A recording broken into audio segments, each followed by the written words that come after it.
a lot of people look at directing and they're like, I can do that.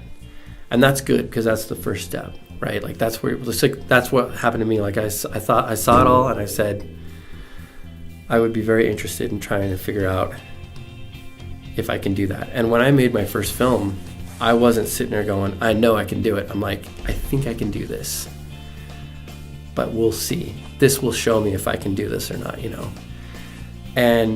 But again, there's like this whole like universe of directing, you know, like everyone, there's like, you cannot learn everything in your lifetime. When you first start off, you don't really realize that there's like so much nuance and so much like ins and outs of directing. And like, even after 10 years, after 20 years, after 30 years, you're still not gonna have a full grasp of it.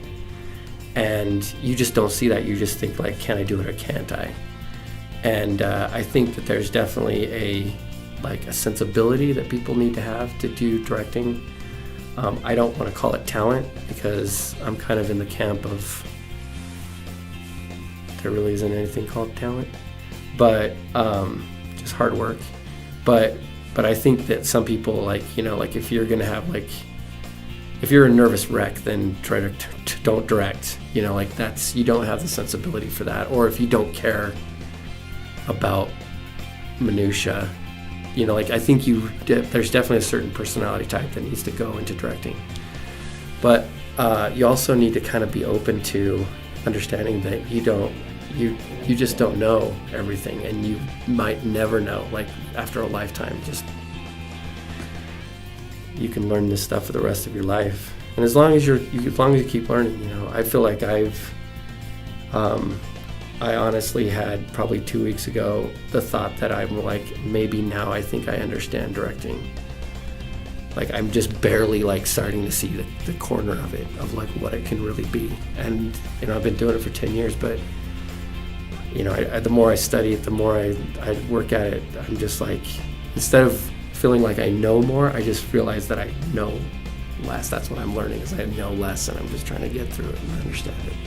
I went through a phase that I think a lot of people go through, where you look at a film and you're like, oh, that was so good. I could never do that, you know?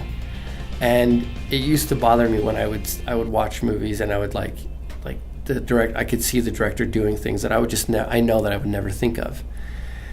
And it can be very discouraging, because you're kind of like, I'll never be a big a genius as this person, you know? And in reality is that person won't think of the things that you think of either, right? Like I had to learn that, like, when we talk about styles and like, oh, this person has a voice and stuff like that, all that person is doing is what's instinctually true to them, you know? And that's what you're like, you know, like some people are like, I don't feel like I found my voice. Well, it's like, you just haven't done this enough to like find the way you've got the foundation of what you're doing, you know? But in reality, like, don't sweat not having a voice or not having style, because it's like Steven Spielberg talks about how he's like, oh, I feel like I don't have a style.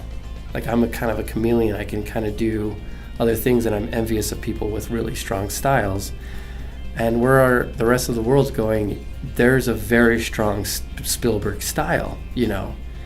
And I think our style is one of the hardest things for us to see ourselves as filmmakers. We just do things, we make decisions, you know. It's like the DP sets up a shot and you're like, this doesn't feel right, you know, like move it back 2 feet.